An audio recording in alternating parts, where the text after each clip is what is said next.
Selamat pagi, saya Rizka Rahayu dari 11 OTKP. Nah, jadi di sini saya akan membahas tentang beberapa, bisa disebut mitos, bisa disebut fakta juga gitu ya. Yang pertama, itu ada bakat. Nah, bakat itu memang, yang namanya bakat itu berarti sesuatu yang tidak bisa hilang dari diri kita sendiri, walaupun itu tidak diasah. Tapi kalau diasah itu bisa menjadi peningkatan yang bagus ya kan. Nah, dari bakat, misalnya bakat saya itu saya suka menggambar, berarti saya ada potensi untuk menjadi desainer karena saya suka gambar-gambar kan. Nah, ataupun apapun itu ya. Lalu dengan bakat itu saya bisa mengembangkan apa yang saya mau. Misalnya saya pengen menjadi desainer. Nah, dengan bakat saya yang bisa menggambar baju, bisa menggambar sesuatu yang saya inginkan, saya juga bisa menjadi wirausahaan. Nah, lalu yang kedua itu ada faktor keturunan. Nah, sebenarnya faktor keturunan itu ya bisa dibilang fakta, bisa dibilang mitos juga, karena ada orang yang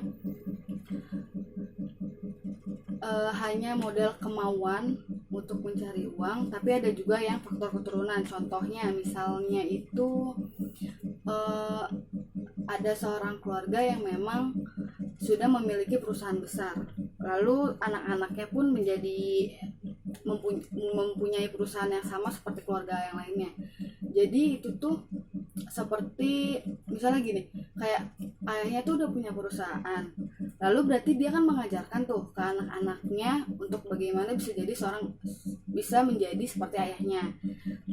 Jadi ayahnya akan mengajarin bagaimana cara membangun perusahaan, bagaimana bisa mendapatkan karyawan, bagaimana bisa mendapatkan uang dari modal sedikit tapi memiliki keuntungan yang besar. Itu bisa jadi juga. Lalu yang ketiga, adanya modal uang yang banyak. Sebenarnya modal uang yang banyak itu nggak penting juga. Jadi gini, kalau mau jadi wirausahaan itu kan berarti kan harus memiliki modal kan. Jadi berapapun modal itu kita bisa membangun. Misalnya gini, saya misalnya nggak punya modal, tapi saya mau membangun perusahaan. Awalnya itu kalian tuh bisa jadi reseller itu kan berarti bisa menjual tanpa kalian mengeluarkan uang. Jadi hasil keuntungan kalian menjual barang dari orang lain itu tuh bisa membuat perusahaan sendiri. Jadi keuntungan dari kalian menjual barang itu bisa menunjang kalian untuk menjadi owner atau pemilik, atau yang membuat barang tersebut, atau yang menyalurkan yang pertama kali gitu ya kan. Yang keempat, menunggu peluang.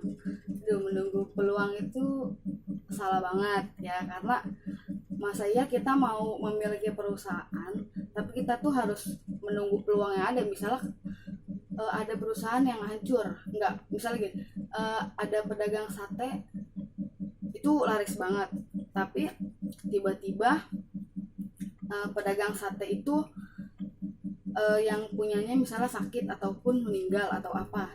Nah, jadi kita berusaha menggantikan dia gitu. Jadi kalian meniru apa yang dia meniru usaha mereka. Nah, jadi itu sebenarnya salah, karena kita nggak tahu kapan kita akan jatuh atau kapan kita akan bisa bangkrut seperti dia juga.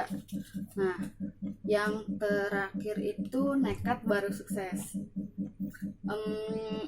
Sebenarnya ada benernya juga, karena banyak orang perantauan yang hanya modal nekat. Jadi mereka itu berbondong-bondong pergi ke kota, lalu tanpa modal apapun dia nekat kerja apapun untuk mencari modal.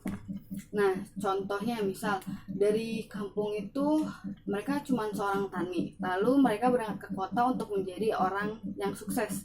Mereka di kota itu kerja apapun, misalnya dia kerja buruh atau kerja hanya berjualan, tapi keuntungan dari berjualan itu tuh mereka bisa membuat suatu pabrik. Misalnya mereka kerja menjadi seorang apa ya, misalnya pengantar es gitu. Nah, tapi kan kita nggak tahu 10 tahun kemudian, 25 tahun kemudian mereka bisa menjadi orang pertama yang menyalurkan es tersebut.